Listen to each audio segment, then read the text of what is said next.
All right, let's go back to that issue I was talking about at the top of the show. This report out yesterday, tabled in the Parliament from the Joint Standing Committee on Electoral Matters, recommending a whole lot of changes. We talked about those: a rewrite of the Australian Electoral Act, voters to preference just one candidate, requirements for voter ID, a digital roll, all of that and more. I possibly could say this is a parliamentary report that I endorse almost at every single recommendation point. To discuss it, I'm joined now by the chair of the committee that brought down this report, LNP Senator for Queensland, James McGrath, coming to us now from Brisbane. Well, you said to me last week or the week before, hold my horses, Peter, wait for the report, I won't be disappointed. I have to say, I'll give it sort of an A+ in terms of ambition.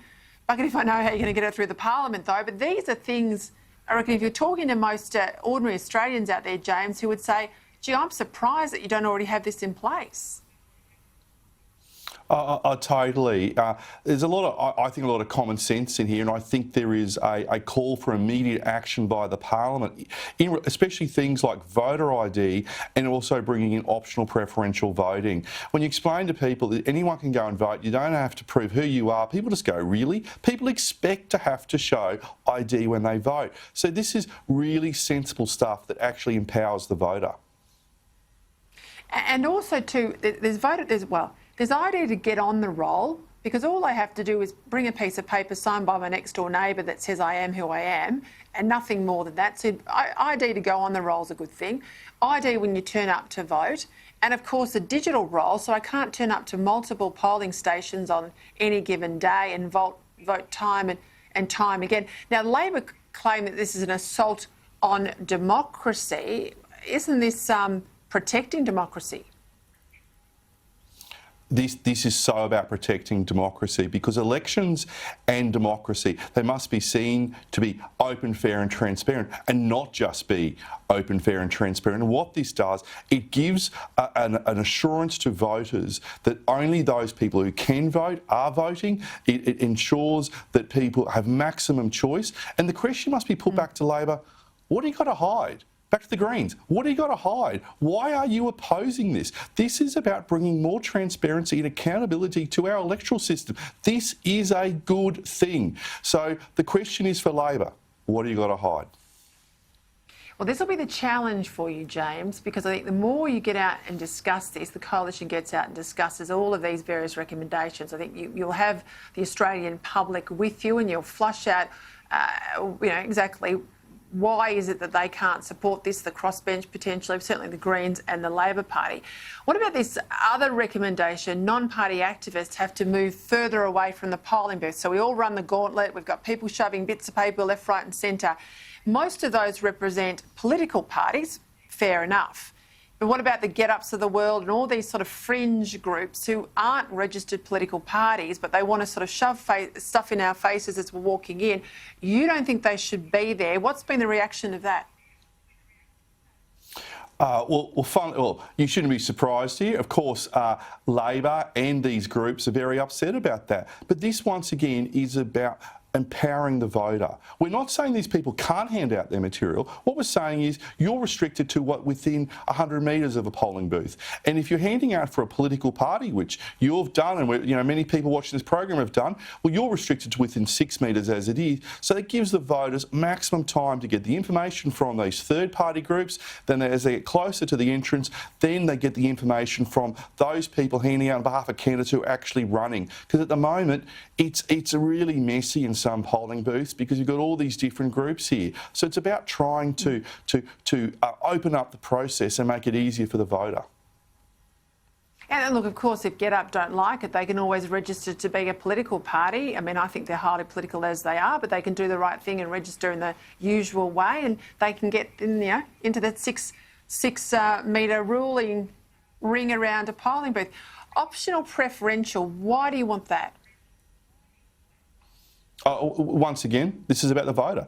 It's about allowing the voter to make the decision, because at the moment we've got compulsory preferential voting, so you have to preference or vote for all the parties, and you may not want to give a preference to a certain party. So what we're saying to the voters is that by optional preferential voting is that you can vote 1 or you can vote 1 to 10, you can vote for whoever you want to and give your preferences or not give any preferences. So it's about giving that power back to the voter so they can make the decision. And once again, Labor have come out swinging on this, and you know why? Because they like doing their dodgy preference deals with the Greens, because the only way Labor can win elections is by doing preferences with the Greens, and what we're saying is let the voters decide.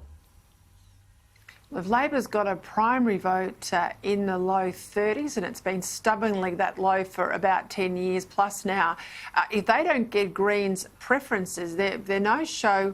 If Labor voters don't want to give Greens preferences, if you go down this path, then Labor can't win an election. Well, this is a lesson of Labor, which is basically stop being rubbish, be better, listen to the people. But, I'm not here to give advice to Labor. I'm here to stand up for those of us who believe in smaller government and greater freedom and lower taxes. And part of that about greater freedom is making sure voters make the decision. So Labor voters, if they want to preference the Greens, they can. And if Greens voters want to preference Labor, they can. But don't compel people to preference for a party that they may not want to support. 4-year terms, I agree with four-year terms. I don't think governments get enough done in 3 years and they cycle out too quickly. It's an enormous cost, obviously, to have an election. One of the more complicated recommendations, but I do think it's a good one, is breaking the nexus between every time the House goes up, the Senate goes up in terms of numbers. Now, I do not think we need anyone else in the Senate. I think the Senate's got plenty of representatives in it. But in terms of the lower house, if you don't grow the lower house with the population, you end up with a distortion where a vote in an inner city seat, let's say, means more, that one vote means more than a vote out in the bush. Now, that's your argument, isn't it? Being able to grow the House and not necessarily have to grow the Senate. That's correct. I think the Senate is a good size in terms of our ability to look after committees. But what we need to do, I think, is have a conversation about the size of the House of Representatives. The last increase was in 1984, where the average electorate size was 66,000. The average electorate size now is 108,000. And in the Constitution, if you want to increase the size of the House of Reps, you've got to increase the size of the Senate.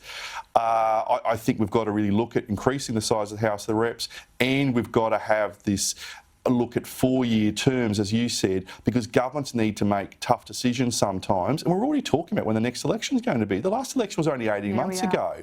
And you need and that's the problem. I don't want fixed 4-year terms. I think that they are bad. I think they've got to be unfixed or flexible 4-year terms to give the Prime Minister and the Government of the day the flexibility to go to an election when it needs to happen. Well, good luck. A terrific report. Now we want to see it implemented. James, that's over to you, and good luck knocking on the PM's door, but I think that you can't sit there and not reform. The government's got to do these things. This stuff has been in, ID in particular has been in I don't know how many of these reports. It lands there every time. It gets shelved. Nothing ever happens. So let's be the only chair, mate, who gets something done.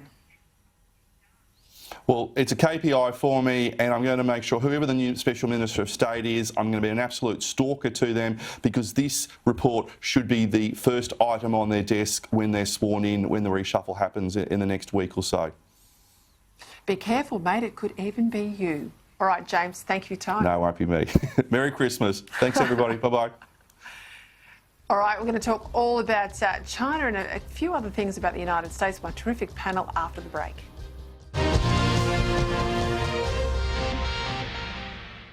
Douglas Murray's got some big ideas. Why would we be taking the individualism out of individuals? This Saturday, his special one-on-one chat with John Anderson. Women think this. Oh, really? 50% of the species all agree on something. Engaging. I'm allowed to say things that are true even if they are unpopular. And thought-provoking. It actually ends up